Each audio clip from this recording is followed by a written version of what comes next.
Ok, désolé, la gang, je vais juste vérifier. Je regarde sur mon téléphone faire sûr que ça marche. Ok, désolé, la gang. Ok, je pense que ça marche bien. Super. Ok. Bon, donc on va parler du Puma Vista 500. C'est une technologie qui utilise la tomographie par impédance électrique. OK, fait que c'est un moniteur non invasif. C'est un moniteur non invasif ici, OK, qui va aider à visualiser la distribution de la ventilation en dedans du poumon. C'est des images dynamiques en temps réel. Et on fait ça directement au chevet du patient. Il n'y a aucune radiation et ça peut nous donner la même information sur l'aération qu'un CT scan va avoir. Fait que souvent, je suis sûr, là, quand il y a un CT scan, la poitrine, l'inhalo saute dessus, va regarder, voir s'il y a des consolidations de la telectasie et tout. Ben, avec ça, on peut installer ça. Début du chef, on peut commencer à faire des ajustements, les paramètres en utilisant, pareil que sans le moniteur, ton jugement clinique. Mais vous avez maintenant la distribution en temps réel. Vous pouvez voir comment que ça peut varier avec vos paramètres, vos ajustements. Et aussi, avec chaque ajustement, on peut comparer avec l'autre et on peut regarder les changements dans les compliances régionales. On sait que le poumon, la compliance n'est pas comme pareil tout partout. Il y a des différents endroits. Avec cette machine-là, on peut vraiment savoir, tu sais, on fait un recrutement. Est-ce qu'on a la capacité de voir tout de suite l'aération, le poumon qui s'ouvre? On n'a pas cette capacité-là d'habitude. Fait qu'on on roule pas mal aveugle comparé avec cette technologie-là. Et c'est pour ça que ça fait 4 ans que j'utilise ça, là, puis les affaires qu'on était capable de faire avec des patients là, à 100%, on a utilisé ça, on a fait des améliorations drastiques, impressionnantes. OK. Fait que la ceinture se met ici autour de la poitrine. C'est à peu près à 2 pouces en dessous des aisselles. OK? On a juste on met ça en arrière de la tête, OK? Et on avance légèrement le patient. OK? On met ça entre le 5 et le 6e intercostal. C'est dur à commencer à essayer de trouver ça. Tu l'installes à peu près 2 pouces en dessous des aisselles. Je ne vais pas expliquer tout de suite, mais il y a une manière de savoir si jamais la ceinture est trop bas, il y a quelque chose qui apparaît, puis on peut le monter un petit peu. OK, fait que c'est ça. La ceinture s'en va autour de la poitrine, OK? On l'attache ici, on ferme la loupe, OK? Le circuit électrique, on met une référence ici. Et ces deux affaires ici, c'est ça qu'on va brancher dans le Puma Vista 500. Bon, c'est ça. Fait que la manière que ça marche, ça va envoyer un signal électrique, un courant. Cet courant va commencer à passer en travers du poumon. Les électrodes vont mesurer l'impédance, les changements d'impédance durant le cycle inspiration-expiration respiratoire. OK? Quand on a plus de volume, il y a plus d'impédance, il y a plus de résistance à ce signal-là. Et moins de volume, moins d'impédance. Alors, ça fait des mesures 50 frames per second, 50 Hz. Je pense que c'est Hertz. C'est ça, ça spin, ça fait ces mesures-là. Et ça prend toutes ces mesures d'impédance et ça génère une image ordinateur de la distribution de la ventilation. Fait qu'il y a 16 électrodes, ça envoie des signaux et pendant que ça passe, quand il y a de l'air, ben le courant ici, puis le courant qui se rend là, il y a moins. Il y a eu beaucoup de résistance, on sait qu'il y a de l'air. Quand les impédances commencent à changer, c'est de même que l'image est générée. Alors, tout le temps, s'en rappeler, une augmentation dans les numéros d'impédance égale volume. OK? On monte les impédances, ça veut dire monte de volume dans le poumon. Des baisses d'impédance, des baisses de volume. OK? Fait que, encore là, je t'ai mentionné, désolé, entre le 4 et le 6e intercostal, c'est très difficile, à peu près 2 pouces en dessous des aisselles. OK. Quand ça apparaît, OK, c'est la même perspective qu'un CT scan. Fait que ça veut dire que c'est caudal à crânien. Est-ce que ça se dit, ça? Caudal to cranial en anglais. Fait que ça veut dire qu'on est à le pied du patient, on regarde vers la tête et on voit vraiment une section du poumon. Alors ici, ça serait le sternum. Ici, c'est la colonne vertébrale. Fait que ça veut dire ici, comme un CT scan, ça c'est le côté droit et ça c'est le côté gauche. Quand il y a plus que 10% du volume qu'on voit sur sur le ventilateur, quand plus que 10% est distribué à un endroit, ça va commencer à apparaître comme bleu. Et en dedans du bleu, tu vas avoir tout le temps du blanc. Le blanc dit où c'est que le maximum de ventilation se dirige. OK? Alors, on aimerait ça que le bleu, c'est l'aération, puis en dedans du bleu, que le blanc soit bien distribué. Si c'est pas bien distribué, même si tu as complètement c'est bleu, puis tu es comme, all right, toute la poitrine, tout le poumon, il y a de l'aération. Mais les blancs ici, ça aide à savoir. Comme tout de suite, là, je vois comme, oups, OK, il y a de l'aération, c'est tout partout, il n'y a pas de atalactatie dorsale, mais, oh, il y a un petit peu plus ici. Le blanc est plus intense que là. C'est sûr qu'on peut même mesurer le volume. On va dire, il y a 600 qui est donné du ventilateur. On peut regarder et on peut dire ventral, il y a ça de CC, etc. Fait qu'on peut même vraiment savoir les millilitres. Là. Fait que c'est vraiment détaillé. Alors, le blanc qui est en dedans du bleu, ça nous aide à rapidement, les yeux attrapent, hop, il y en a plus là, hop, il y a plus de blanc là, les alvéoles prennent charge de plus de volume là. Noir va apparaître si la ventilation est moins que 10%. Fait que des fois, tu vas en avoir santé noir. Il n'y a pas de distribution, tu vas ausculter, il y a un peu d'air. OK, oui, mais quand c'est vraiment minime, ça monte noir. On peut regarder ici, il y a des régions d'intérêt. On peut mettre ça en quadrants. On peut mettre ça comme en 4 parties. Fait que si on divise le poumon en 4 parties, en haut à droite, en haut à gauche, en bas à droite, en bas à gauche, c'est supposé être 25%. Techniquement, si c'est bien distribué, on coupe ça en corps, il devrait avoir 25 dans chaque section. Quand on regarde souvent, on va utiliser, parce qu'on est plus inquiète de la région postérieure, dorsale, 8 à 15%, c'est la normale. Puis 35 à 40% est dans le mi-ventral et mi-dorsal. Quand on regarde notre ventilateur sans le Pumavista 500, on peut avoir des mesures globales. On peut vérifier le plateau, compliance, pression motrice. Puis, comme je vous ai dit, la science, il y en a 20 ans de science. OK? On a de la confiance avec ces numéros-là. Comme je vous ai dit, il ne faut pas garocher tous les numéros globaux.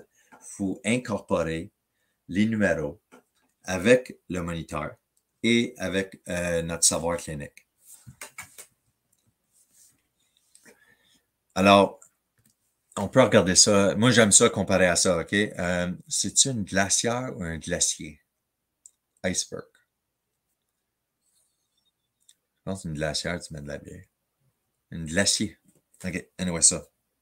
Quand on arrive au chevet du patient, là, c'est comme je vous ai dit, on a comme des... Dans le fond, on ne voit pas tout le glacier, on voit le top. On voit une petite quantité, puis on peut dire, ah, ça, c'est comme les paramètres globaux qu'on voit sur le ventilateur. Mais on n'a aucune idée de ce qui se passe vraiment en dessous de l'eau. On est aveugle de ça. On voit juste l'écran, puis on n'a pas cette information-là qui est cachée.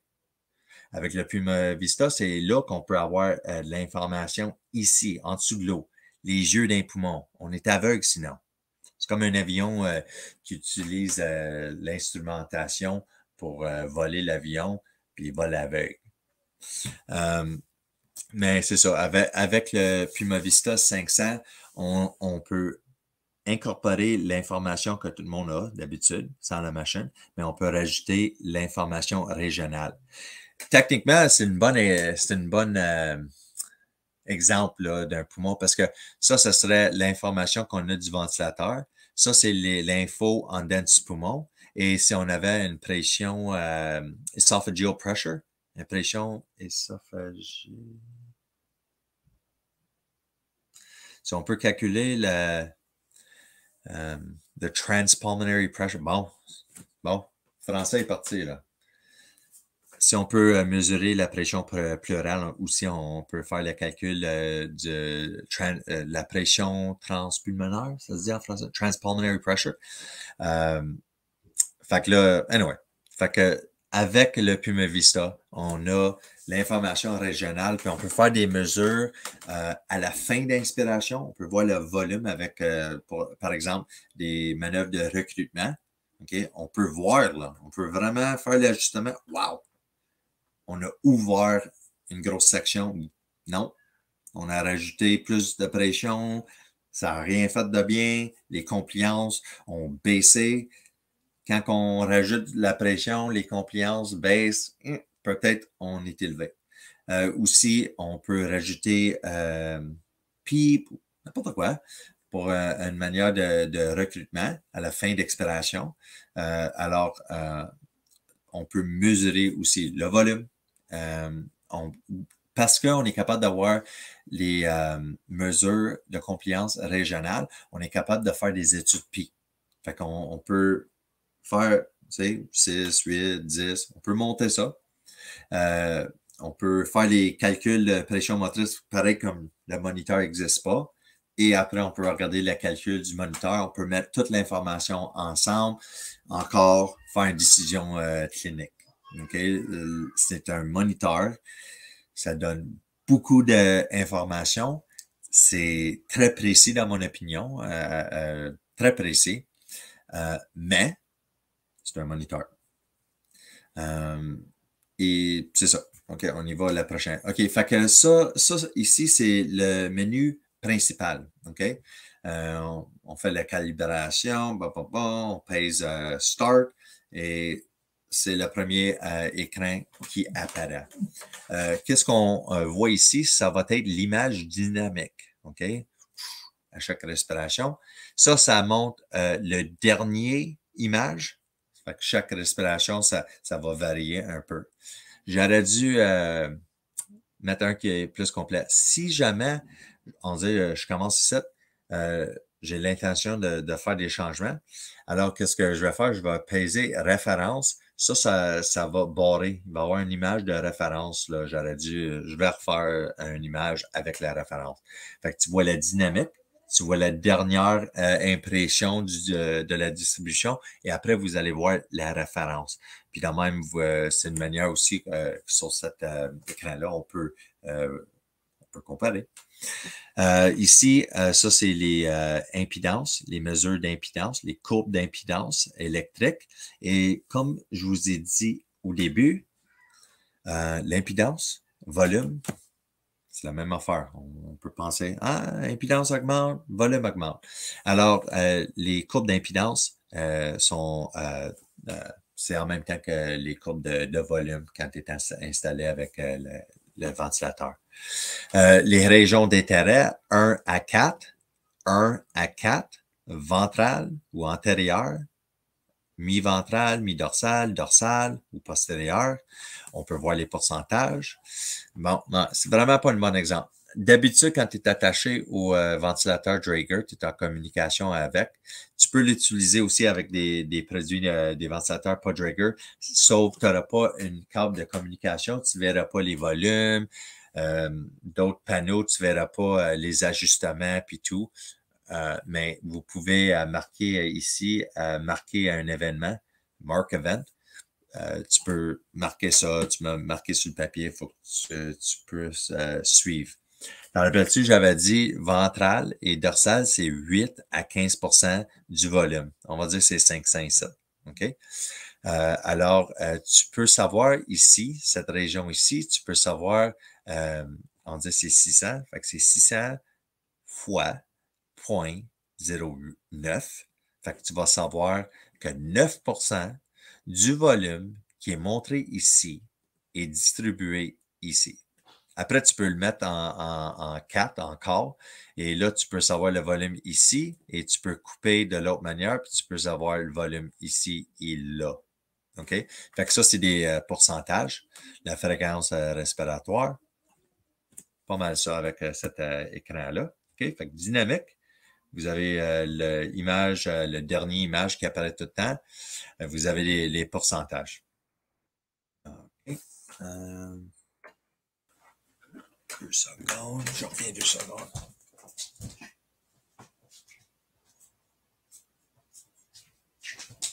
OK. Fait ici, c'est le prochain panneau diagnostique. OK. Ici, c'est mesurer le recrutement ou l'aération aussi à la fin de inspiration. Fait que là, le poumon il est gonflé. Qu'est-ce qu'on voit ici, là, tout de suite, là? Tu vois, c'est noir. Il y a juste un petit peu. Ça veut dire ici, là, il y a un dérecrutement dorsal. T'en rappelles-tu, je disais que le blanc ici, OK, ça montre où c'est que la majorité de la ventilation s'en va. Fait qu'il y a un petit peu plus sur ce côté-là. Il y a un petit peu moins ici. Et on voit que l'intensité, le volume que le ventilateur est en train de donner, vu qu'il manque de l'espace ici, l'aération ne se fait pas ici, mais tout vient se concentrer plus haut. Fait que ici, ça montre que les alvéoles, le poumon dans la section mi-ventrale et mi-dorsale, prend charge de beaucoup plus de volume. OK. Ici, là, on regarde en bleu, ça, c'est la référence. Ici, c'est le contrôle, puis c'est là. Tu vois, C, puis référence. C, référence. Fait que ici, on compare la référence, puis on peut regarder, puis on peut voir, c'est sûr, la distribution, puis on voit qu'il y a juste 3 ici. T'en rappelles-tu, je disais, ici, c'est supposé d'être 8 là. Fait à cause qu'il y a peu de distribution dorsale, postérieure, toute la distribution monte. Fait que tu vois ici, c'est 35 à 40, 35 à 40. Fait que ça a tout monté, la distribution. Après ça, on peut regarder, puis on peut voir même les paramètres. Fait ici, là, avec le dérecrutement dorsal, on voit que le PIP était à 5. Okay? On avait des volumes de 655, puis des pressions de pointe à 20. OK? On a commencé graduellement à monter le PIP. OK? Fait que ça, c'est le PIP à 5. On voit en bas. Et ici, c'est un PIP à 14.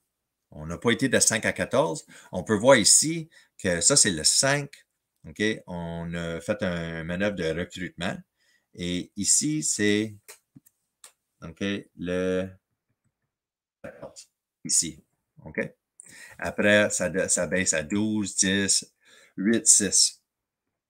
OK? Avant qu'on continue avec ça, regarde ici, là. Ça, c'est juste une manière d'exprimer la différence, le changement dans la distribution de la ventilation. On avait ça, là, on a fait des changements, puis pas monté à 14. Là, on est rendu avec ça. On voit tout de suite hein, qu'on a eu du succès à ouvrir le parti postérieur, le dorsal. OK. Fait que, tu vois-tu l'intensité? Vu qu'on a ouvert ici le dorsal, ben là, il y a plus de place pour le volume. Fait que là, l'intensité a été capable de se disperser puis de changer ici. Fait qu'on voit beaucoup d'intensité. On peut être concerné que les alvéoles ici prennent plus de charge que d'autres endroits. Mais quand on a été capable d'ouvrir la partie dorsale, hey, là, on voit que c'est bien ouvert, puis on voit que les alvéoles, le blanc est moins intense et on a plus de confiance à dire, ah bon, OK, c'est plus uniforme, OK? C'est plus en français homogène. C'est ça, homogène? OK. Alors, comment qu'on peut exprimer avec les couleurs le changement entre ça et ça? Bon, blanc, blanc, intense, moins intense. Alors, on exprime la réduction dans la distribution du volume ici. C'était beaucoup, on a fait des changements, on a ouvert le dorsal, ça veut dire qu'on a perdu l'intensité ici, on a perdu du volume. Cet volume-là a été redistribué aux parties dorsales. Alors, la manière que le couleur exprime ça, c'est que moins de volume égale moins en orange. Et l'augmentation ici, comparée à là, est exprimée en bleu. Fait que bleu, c'est une augmentation dans le volume, dans l'endroit où c'est que ça apparaît, comparé tout le temps aux références.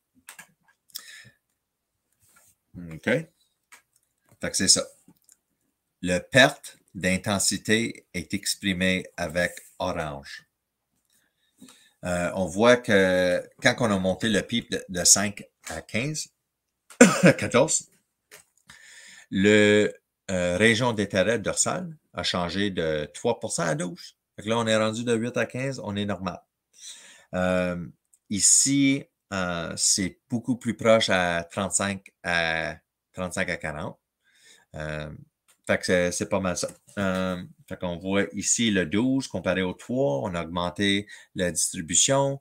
Ici, FRC, it's Functional Residual Capacity, c'est capacité résiduelle fonctionnelle. Le CRF. Okay? C'est ça le CRF. On ne peut pas mesurer, mais visuellement, qu'est-ce qu'on a fait? C'est le pipe était ici. On a monté le pipe jusqu'à 14 ici. Et on voit que c'est sûr, le CRF.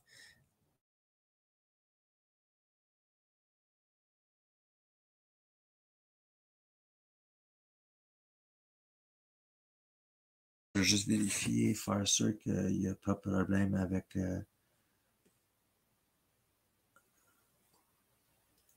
OK, je pense que c'était correct. OK, désolé, d'accord. Je vais juste voir, je regarde, il n'y a personne, hein? Ah, il y en a deux.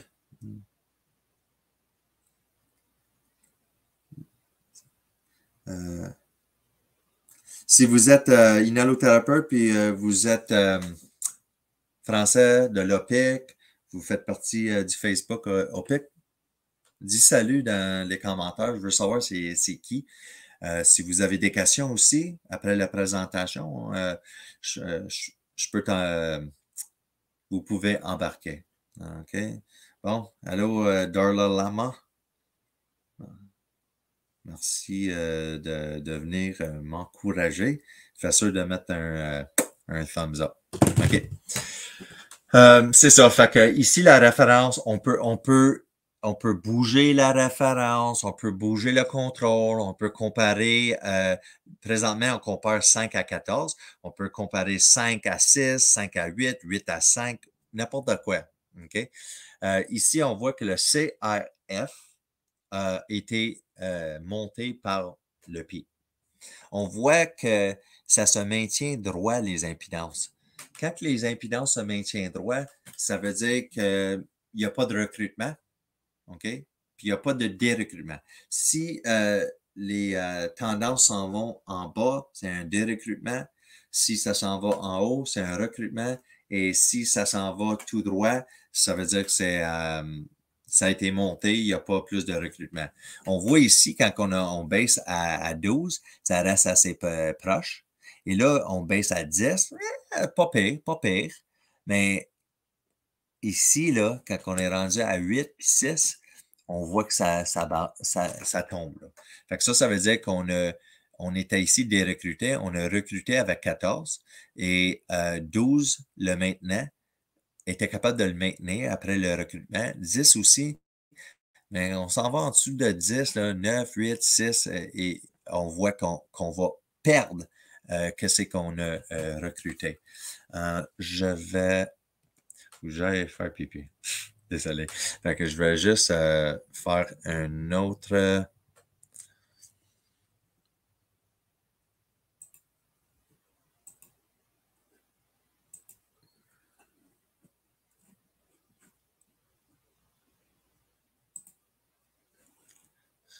Screen share.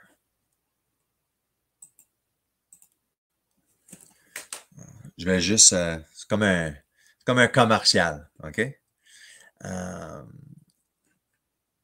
va essayer d'en pogner un là, qui est sur au moins la tomographie impédance guidée. Je sais que j'en ai en français. J'en ai en français quelque part. OK.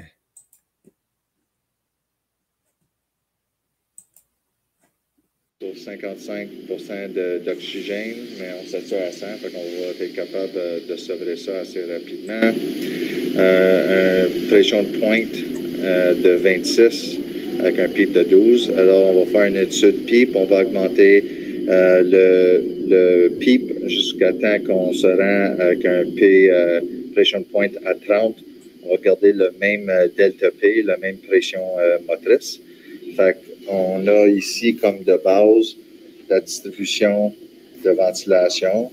Fait que c'est quand même pas si pire ici. Si on regarde la région 3-4, ici 3-4, il y a à peu près 35% de la ventilation qui arrive au niveau dorsal. Et la région 1 et 2, on va additionner ça. Fait que ça nous donne 50, 60. Fait que, il y a à peu près 40%, là, 36 à 40% qui va au niveau de dorsal. On va voir si on peut faire un recrutement avec des pipes plus élevées. Et dépendant de le résultat de l'étude pipe, peut-être on va essayer APRV s'il y a une bonne potentiel d'augmenter la distribution. Si on peut redistribuer la ventilation qui est en haut ici, plus ventrale, mi-ventrale, puis descendre ça au niveau dorsal, ça serait idéal. On voit ici l'intensité des deux endroits blancs qui indiquent la majorité de la ventilation. Fait quand même, il y a une bonne proportion de la ventilation qui se maintient dans les portions ventrales. Ça serait mieux de mieux distribuer si possible. Ouais. Fait que, ouais, c'est ça. C'est sûr, allez voir my channel. C'est ça. Fait que j'ai des vidéos. C'est toutes des vidéos que j'ai fait aux soins intensifs. Fait que c'est des vrais cas. C'est sûr que mon poste, j'essaie d'avoir des vidéos sur quelque chose qui est comme pas souvent utilisé. Fait que beaucoup des vidéos, c'est APRV, APRV, APRV. Ce n'est pas que je pousse APRV. On utilise APRV dans nos soins intensifs, mais on utilise, comme d'habitude, les ventilations conventionnelles. On utilise la tomographie. Et à cause qu'on utilise la tomographie, des fois, on réalise là, que les modes conventionnels sont pas capables de recruter. Fait qu'on dirait qu'un mode conventionnel, c'est non recrutable. Oublie pas que le recrutement est pression et aussi temps. Fait que des fois, c'est pas que le poumon a besoin plus de pression, mais peut-être ils ont juste besoin de la pression puis pour plus longtemps. Hein? recruitment is pressure over time. C'est pour ça que des fois que je suis en train de réaliser, c'est qu'on est limité avec la ventilation conventionnelle, avec les temps expiratoires, quoi, 0.7, 0.8, 1 seconde. On ne met pas des temps inspiratoires sur les modes contrôlés conventionnels de 2 secondes. Là. Le patient n'aime pas ça. Fait que 2 secondes. Ouais, c'est ça. Fait que quand que j'ai pas de succès ou je n'étais pas capable de le mettre comme parfait, oui, des fois, je vais essayer OPRV. C'est guidé avec la tomographie. On est en train de mesurer les compliances régionales. Oui, on utilise OPRV. Fait qu'alors, un plateau de 30, je ne suis pas inquiète d'un PO à 30. Les relâchements du PO au P bas, si c'est en dessous de 15, la pression motrice, ben, la version du pression motrice, je suis pas inquiète. Alors, et en plus, on utilise la tomographie. Alors, oui, on utilise l'OPRV, probablement plus souvent que d'autres hôpitaux. Mais ça, c'est parce que on a l'information. On est capable de dire comme, regarde, j'ai essayé de faire ça, j'ai essayé le PIP optimal, j'ai essayé un recrutement avec le PIP, ça n'a pas marché, j'ai essayé OPRV, ça n'a pas marché, OK, ça a marché, parfait, on continue avec ça. On n'a pas peur de l'utiliser. Et c'est pour ça que tous les cas, la plupart, c'est OPRV, parce que je poste, je vais mettre les cas qui sont plus rares. Pas besoin de mettre des « check, ça c'est un pression support à 8, j'ai fait une étude PIP, puis j'ai remis ça à 10 parce que c'était meilleur à 10. » Intéressant. Fait que j'utilise les cas OPRV qui sont plus rares. Il y en a qui n'utilisent jamais ça. Les médecins ne veulent rien savoir. Fait que c'est pour ça que je mets ceux-là. Mais non, je ne pousse pas OPRV sur tous les patients à notre hôpital. OK. Screen share.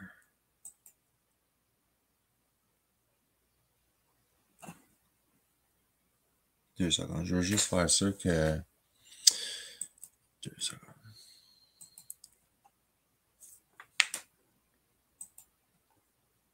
Je veux juste retourner au PowerPoint.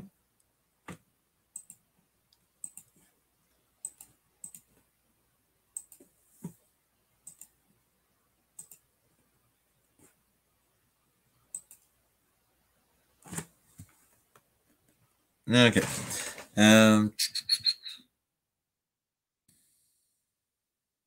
Bon, celle-là, c'est l'autre panneau diagnostique. Ça, c'est pour évaluer et mesurer les changements dans la CRF, le recrutement à la fin d'expiration. OK. Encore rapidement, on peut voir les courbes d'impédance. Cet exemple-là, c'est celle-là. Fait qu'on voit que ici, ça ressemble exactement ici. Et qu'est-ce qu'on peut savoir? C'est que globalement, OK, comparé de 5 à 14, on a une augmentation globale d'impédance 2,26.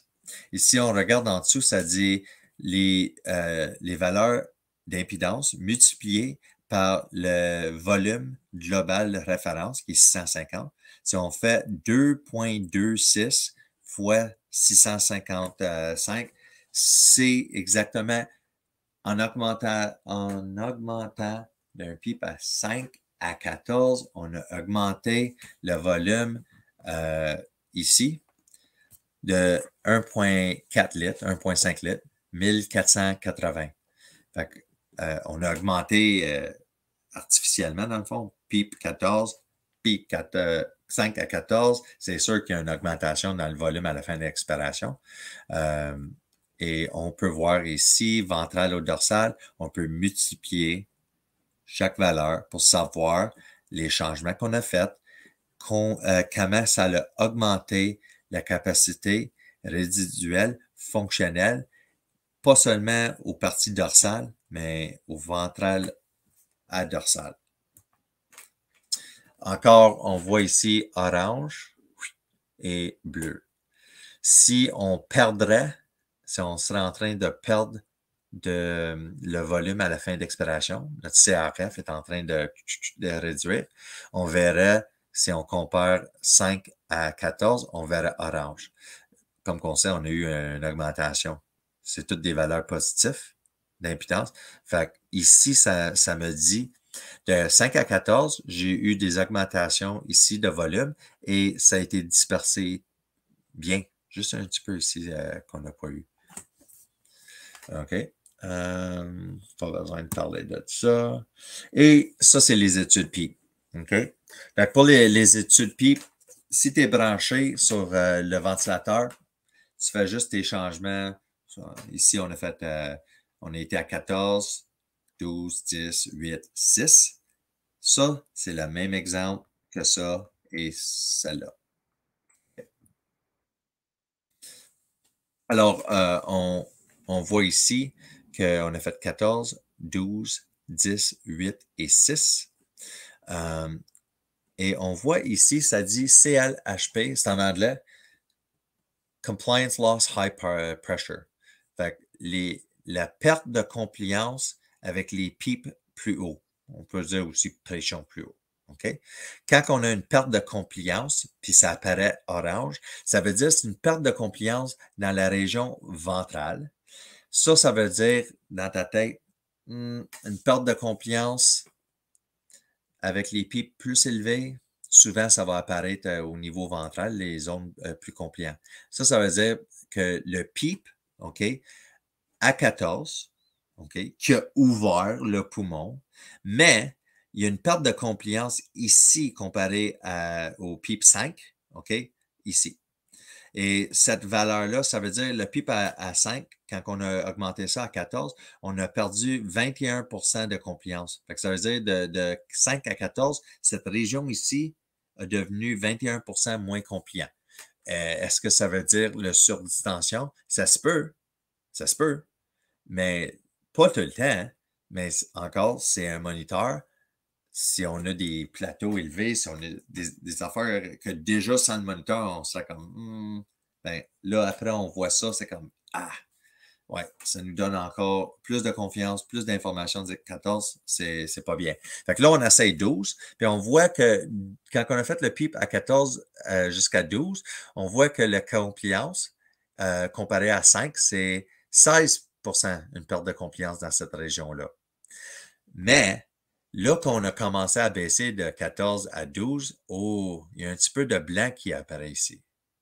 Blanc, c'est une perte de compliance sur les pressions plus bas. Compliance loss low pressure. Compliance loss low PEEP, you could say.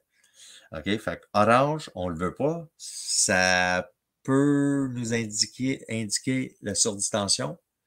Et on ne veut pas le blanc non plus. Ça, c'est une perte de compliance qui va apparaître souvent au niveau dorsal.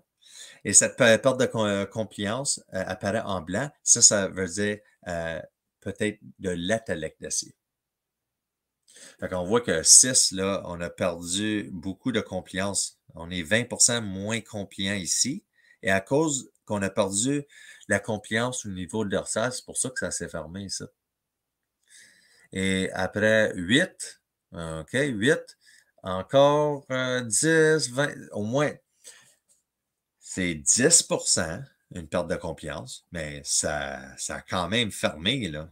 Et ça, moi, je ne suis pas satisfait avec ça non plus. Et après, on s'en va à 10. Là, 10, bon, il y a 5% de confiance, une perte. Puis on voit, là, la confiance, on a perdu 20, 10, là c'est 5%. Fait que la confiance s'améliore. N'oublie pas, les couleurs pour ça, c'est pas bon. Il y a plus d'orange, c'est une perte de compliance, peut-être il y a de la surdistension. Il y a de la blanc qui apparaît, une perte de compliance dans cet endroit-là, souvent atelectasie. Pas tout le temps, mais souvent blanc commence à apparaître au niveau dorsal quand on réduit le PEEP. Et si on monte le PEEP, souvent, on va voir une perte de compliance ventrale qui peut nous indiquer, hop, PEEP est trop haut, hop, trop de blanc, PEEP est trop bas. Puis on peut utiliser ça. Souvent, pour avoir le meilleur des deux bords, le moins de perte de confiance pour le orange et pour le blanc, ça serait aussi que ici, ça se croise. Ça, ici, là, c'est les numéros ici. C'est juste pour montrer rapidement les numéros. Fait que ça veut dire que probablement, ça serait, ça c'est 9 serait ici. Fait que c'est 9, 9.5, peut-être je mettrais 10 ou 9. Fait que c'est de même qu'on peut faire des études de PEEP, où c'est qu'on voit aussi la distribution, les différences quand ça apparaît, et aussi on voit la distribution de la ventilation et on voit les mesures régionales. C'est pour ça que des fois, quand on regarde un patient, et boy, il est comme 8 litres positif, OK, bon, on essaye 30 avec, on dirait un plateau à 30, on est rendu comme au maximum des paramètres de ventilation qu'on appelle protectif ou protective. Mais pour cette patient-là, peut-être essayer de rester à 30 puis des affaires de même, peut-être ça ne va pas ouvrir le poumon. Fait que là, on utilise des paramètres, oui, protectifs, mais à cause qu'on ne voit pas, peut-être on a des volumes bas, peut-être on a une PEEP qui n'est pas optimale. Fait que là, le poumon est dérecruté. Ça veut dire qu'il y a l'ouverture, fermeture avec chaque respiration. On est comme good, il y a des volumes bas, fait qu'il n'y aura pas de surdistension. Ouais, mais là, tu es rendu au contraire. Tu as un PEEP inférieur, puis tu as des petits volumes. Le poumon s'envoie de même, puis on peut vraiment le blesser. Alors, moi, s'il faut que j'aille au-delà du plateau à 30 ou des affaires de même, j'utilise la tomographie. On ne fait pas ça à aveugle.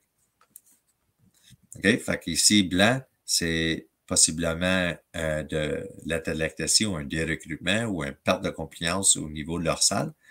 Et on voit ici, c'est vite fait, c'est une bonne idée. Si j'ai un patient là, qui est vraiment obèse, okay, je vais être plus inquiète du blanc, puis je vais tolérer peut-être un petit peu plus de l'orange. Fait encore, ça dit 9. Ça dit que 9, c'est la meilleure compliance. Il y a le moins de perte de compliance et de recrutement, le moins de perte de compliance et possiblement recrutement. Fait que c'est encore, quand on fait les études PEEP, c'est basé sur le meilleur compliance régionale sur distension ou atelectasie. C'est seulement c'est un autre exemple. 14, 12, 10, 8, 6. OK? Et on voit ici, 14, il y a une surdistension de 10%. Ici. Okay. Je ne devrais pas dire surdistension. Il y a une perte de compliance au niveau régional ventral. Et suite, ça me dit dans la tête, il faut évaluer est-ce qu'il y a de la surdistension. Ici, on voit que le volume est dirigé beaucoup à la partie dorsale à droite, mais même si l'intensité est ici, on ne voit pas de surdistension et on voit même surdistension plus ici. Si vous voyez jaune, jaune veut dire qu'il y a une instabilité alvéolaire. Ça veut dire qu'il y a des... Ça ouvre, ça ferme, OK? Ça veut dire qu'il y a un endroit ici qui se gonfle, qui se vide, puis il y a un retard dans le vidage ou de l'expiration de cette volume ici. Fait on veut pas orange, on veut pas blanc, on veut pas jaune non plus. Puis on voit que ici, on va de 14, OK, on va de 12. Quand on était de 14 à 12, on a commencé à devenir légèrement moins compliant, de 0 à 8 on a perdu 8 On était de 10, OK? Là, on a perdu 21 de compliance, OK? Le surdistension, encore, la perte de compliance au niveau ventral qui peut nous faire penser, il faut évaluer pour la surdistension, c'est empiré légèrement. Et après, quand on frappe 8 ici, puis 6, OK, des pipes plus bas, pas de surdistension, pas d'inquiétude de ça, pas de perte de compliance, mais compliance est perdue plus ici, de l'atelectasie. On a un poumon qui était très stable. Il n'y avait quasiment aucune indication d'ouverture-fermeture cyclique alvéolaire. Et là, on voit 28, 20 une grosse partie. OK? Fait que, encore pour cet exemple ici, 6, non, vraiment instable. J'aime pas le jaune. Bon, on arrive à 10. Ben, j'aime pas ça, le 21 Et j'arrive ici avec le 12. OK? 9 et 8 Et après, je m'en viens ici, 10 puis aucune des recrutements. Fait que on dirait que ça se croise. Ça veut dire un PEEP à 12 ici, ce serait optimal. Et on voit ici qu'à 14, le PEEP ici, c'est vert. Puis on dirait qu'on maintient ici. Mais la minute qu'on commence à aller 10, 8, on voit que le PEEP est ici, hein, en vert. Mais on voit que tout à coup, les impidances, la capacité résiduelle fonctionnelle commence à tomber assez rapidement.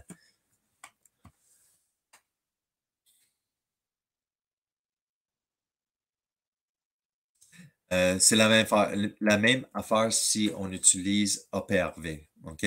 Ici, j'avais on dirait, je vois même pas de pipe. Je suis pas sûr, c'est 14. Je pense que ce patient-là a été intubé ici parce que j'ai mis le Puma Vista, puis je vois juste les impidances, je vois pas de pression pointe, je vois pas de pipe. Fait que tout de suite, ça me dit, ah, ce patient-là, on l'a intubé à A, ici, OK, ici. Puis là, j'ai augmenté le PO, parce que ici, je vois qu'il n'y a aucune pipe. Ça veut dire que je l'ai tourné tout de suite, intubé à APRV. Et ici, je vois pas le numéro, mais j'ai augmenté. Tu vois l'échelle, hein? 1, 2, 3, 4, 5. Fait que tu vois A, B, C, D, on augmente E et même F. Et on voit que on augmente le PO. Fait que c'est la même affaire qu'une étude PIP. Si j'utilise OPRV, j'utilise l'OPRV et je ajuste le PO en regardant les mesures de compliance régionale. Puis on voit ici qu'on montait. La compliance s'est améliorée, 10% mieux, 20, 26, 32 et je vois pas 34. Et aussi, on a la représentation ici en bleu, OK, de l'augmentation de compliance. Ici, j'utilise, parce qu'il y a deux options, il y a l'étude PEEP et à côté, il y a analyse individualisée, en anglais, Customized Analysis. Et celle-là, en place d'être blanc puis orange, celle-là, c'est bleu puis orange, puis CW, ça veut juste dire Compliance Win, la compliance. On a augmenté la compliance, on a perdu la compliance. Fait qu'on voit ici qu'en montant le PO, bleu, de plus en plus bleu, de plus en plus compliant, le poumon. Les pourcentages de compliance, 10, 20, 26, 32, et on voit ça aussi avec les vecteurs, avec les lignes. Et aussi, OK, on a monté. Bon, après, on a monté encore. Tu vois-tu, les courbes d'impédance se maintiennent assez droit. Ça veut dire que j'ai monté mon PO ici, puis j'ai monté PO là, puis ça, on n'a pas on n'a pas recruté de la capacité résiduelle fonctionnelle. Juste en regardant les trajectoires, là. Et je vois B non plus, C non plus, D non plus, F et E et F. Mais avec F, on a monté, mais tu vois-tu, on dirait F, là, ça commence à bien aller. OK? C'est ça. Fait qu'on peut utiliser aussi le RVD, le délai de volume résiduel en français. Ça ici, ça dit que ça et ça se remplit avant et il y a un délai ici. La même chose pour le vidage. Et si on pèse dessus, ça va même monter une courbe de temps inspiratoire. Puis ça peut comparer comme globalement. Et là, tu vois, hop, cet endroit-là, il est en retard ou en avant. Ça, c'est juste pour montrer, j'aimerais ça montrer comment précis que c'est. Parce que c'est une nouvelle technologie. Peut-être tu dis, ouais, je suis pas sûr si c'est précis. Mais tu vois, ici, c'est un CT scan. Puis on voit que l'aération ici avec le CT scan, c'est parfait. Mais on voit ici qu'il y a juste l'aération dorsale. Puis on voit ici la consolidation. Ici, on voit que c'est vraiment un pneumonie sévère sur le côté gauche. Puis on voit ici en anglais, it's called air bronchograms. C'est quand que tu vois les bronchioles, ça veut dire que c'est pas de l'atelectasie, c'est de la consolidation des alvéoles. Parce que tu vois les bronchies. Je sais pas c'est quoi en français, mais it's air bronchogram. Et on voit qu'on peut surimposer ça droit dessus. C'était un des premiers photos quand je commençais à l'utiliser. Alors, avec le rayon Wix, on sait qu'il y a de la ventilation ici. Est-ce que c'est pas bon ici? On sait que peut-être qu'il y a un peu de ventilation ici, mais ici, ça a l'air vraiment pas bon. Puis on voit que c'est très, très précis, c'est très efficace. Et aussi, on voit que it correlates well avec le rayon X, mais avec le CT vraiment. Ici, je vais mettre une image dynamique. Inspiration, expiration. Fait que ici, on voit là, ça, c'est pas de c'est vraiment la consolidation. Essayer d'augmenter les pressions, essayer d'ouvrir ça, tu ne vas pas ouvrir avec une consolidation. C'est pas de l'atelectasie. Fait que quand que j'essayais d'augmenter légèrement, tu voyais l'intensité. Tout était transmis sur le côté droit.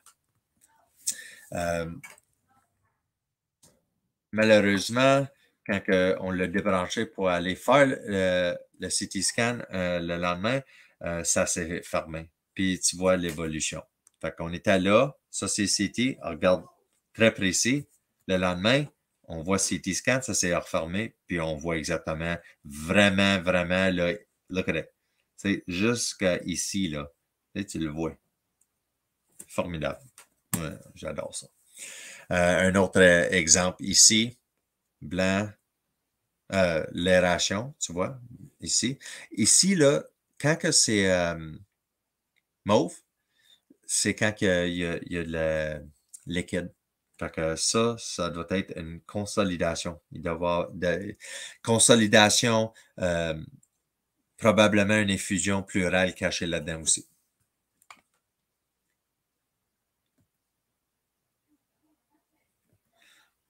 Ça, c'est une autre étude PEEP. Fait qu'on a été de 10 à 20, essayer de recruter. 10, 20.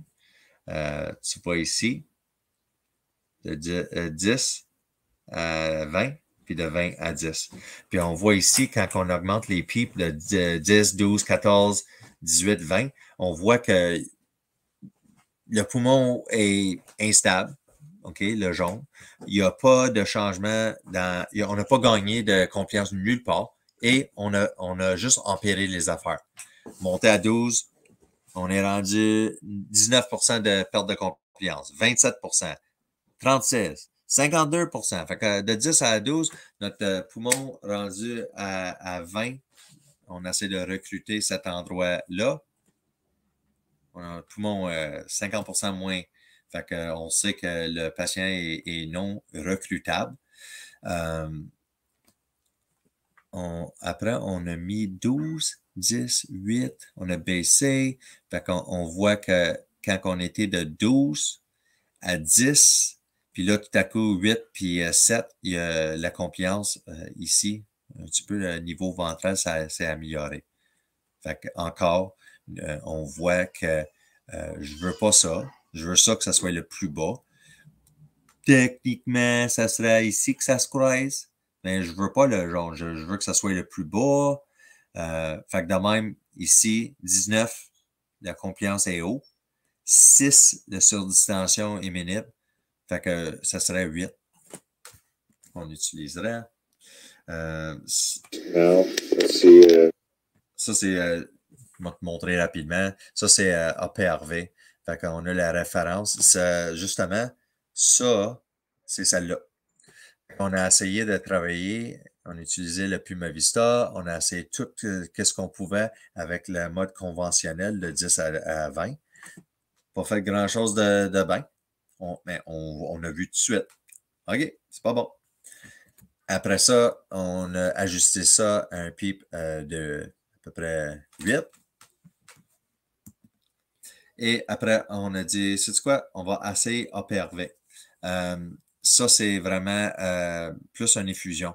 Et tu vas voir l'eau, le liquide, là, tu vas voir, en bougeant, ça va monter.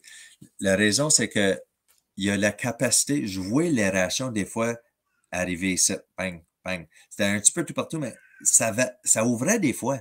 Fait que j'ai dit, peut-être avec APRV, avec un temps haut plus étendu, pour maintenir cette pression-là plus long, peut-être on peut améliorer les affaires. Juste, on est à la fin de la présentation, mais on peut regarder ça. See a couple of breaths.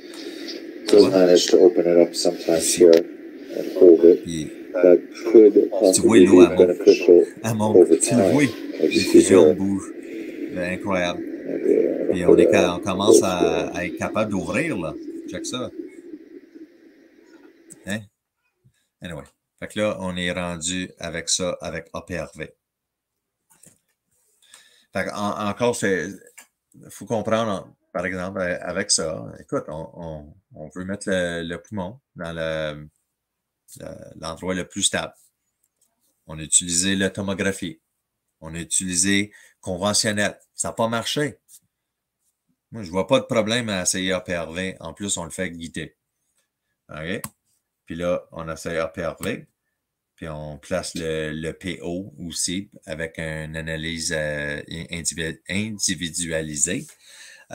C'est sûr, il faut aussi évaluer cliniquement ici, parce que oui, on a rajouté plus de pression, une pression moyenne élevée aussi. On était capable de commencer à ouvrir, pousser contre la pression pleurale avec l'effusion, mais aussi il faut analyser avec ça, est-ce qu'on est en train de rajouter trop de volume ici? Fait qu'on peut faire une évaluation de la compliance régionale. Une autre affaire, on pourrait techniquement le mettre en position ventrale. Ça veut dire ici, OK, là, on aurait le poids du patient ici. Ça mettrait du poids dans la position ventrale. Ça va aider à pas avoir de surdistension parce qu'on a mis une pression là. Et là, on a le postérieur qui n'a plus de poids. Fait qu'on pourrait, dans le fond, mettre en ventrale, protéger les zones les plus compliantes qui peuvent avoir de surdistension pendant qu'on fasse un effort d'ouvrir le dorsal. Ventral, on a déjà fait ça aussi avec des très bons résultats. Je vais pas tout expliquer encore, mais on voit ici qu'il y avait un PEEP à 10, une pression de pointe à 30, et ici, on a mis un PO, je crois, à 30, 32, et on peut comparer. Fait que là, on voit ici le bleu. c'est une représentation du changement, une augmentation de là à là. Il y a une augmentation, puis ça monte ici en bleu. OK. Je vais juste montrer un petit peu des images dynamiques. Ça, c'est ACPC avec un PIP optimal. On voit peut-être un petit peu ici, là, il manque. Puis là, on va installer APRV, vous allez voir. Maintenant, power. Et là, tu vois, ça commence déjà à étirer. Ça commence à recruter à des endroits assez rapidement, tu vois dessus. Fait que, des fois, le pression, c'est pas assez. On a besoin de pression et temps. Et APRV, on peut essayer de faire étendre ça 5 secondes. On fait un relâchement en utilisant le protocole TCAV, Time Controlled Adaptive Ventilation. J'expliquerai pas ça aujourd'hui. Mais anyway, je voulais juste montrer des images assez cool, dynamiques. Un autre, APRV.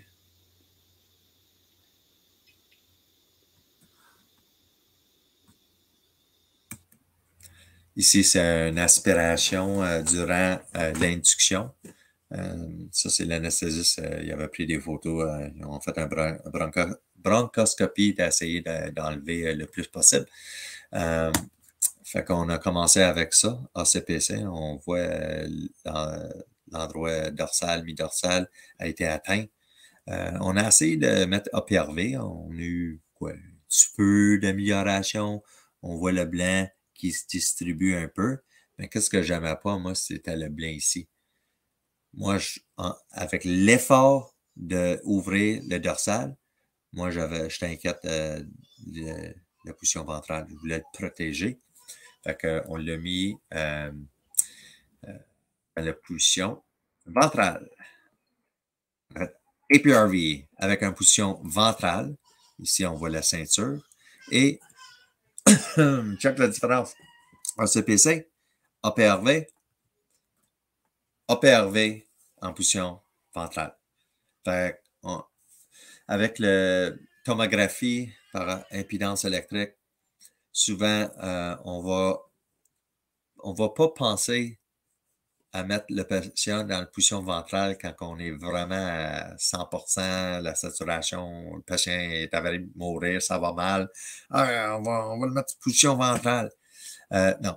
Avec l'information qu'on a, on peut arrêter de gaspiller le temps. On peut mettre le patient quelques heures avec le moniteur, ouvrir ça, on le reflip, puis on était capable d'ouvrir le poumon en mettant de la pression sur la zone compliante pour le protéger.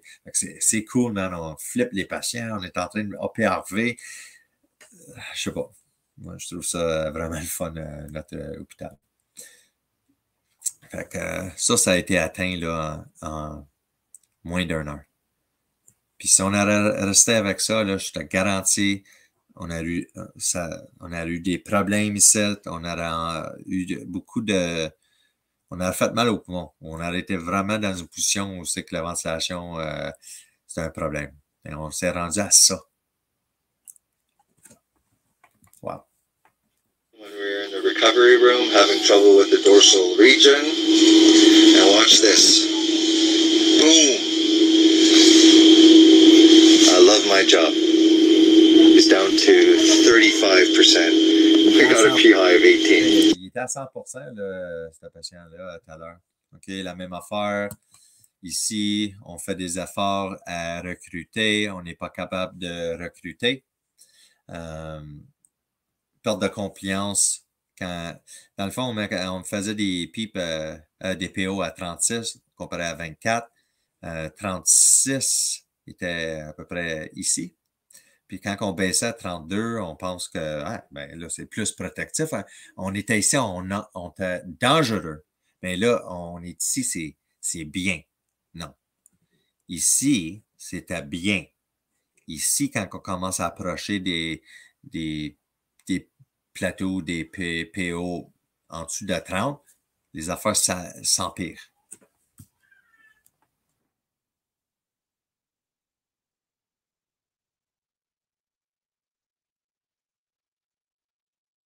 This is yesterday, the 12th. This is what I was talking about, the distended abdomen and the extremely dilated colon. Ouais, lui, il avait l'abdomen là, vraiment distendu. Là. Désolé. Aïe.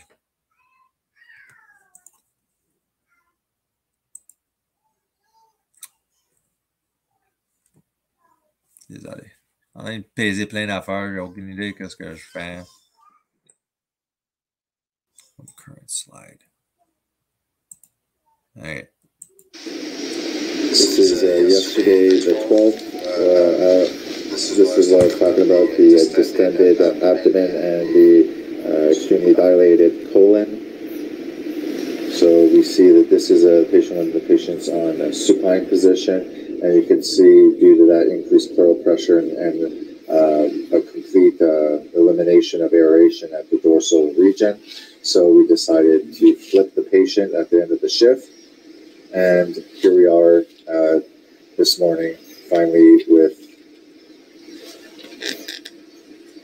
this result. So very, very good result with the proning. This is, yesterday, encore c'est la même affaire, OK? Fait on était ici. Okay, on a tout fait, là. On a tout essayé d'ouvrir ce mou du poumon-là avec la ventilation conventionnelle.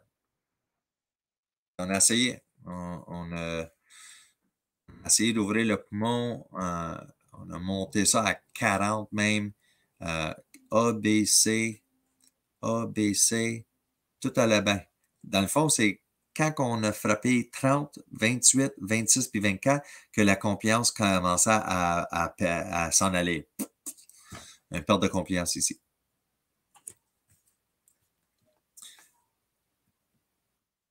Ici, ça a même pas dans le fond, ça n'a même pas marché avec l'OPRV. Là. Il voulait mettre l'OPRV et le mettre en position ventrale pour atteindre ça. This is with good result. Oui. Formidable. Okay. Après ça, peut-être le lendemain ou quoi, j'ai réessayé avec l'OPRV A, B, C, D. J'ai essayé 32, 30, 28, 26. Ça, c'est 32, 30, 28, 26. On est en train encore de perdre.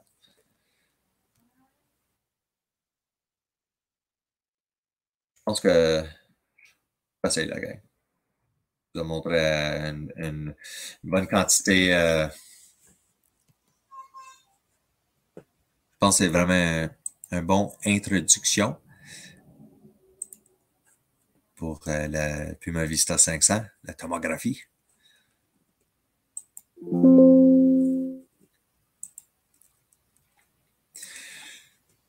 OK.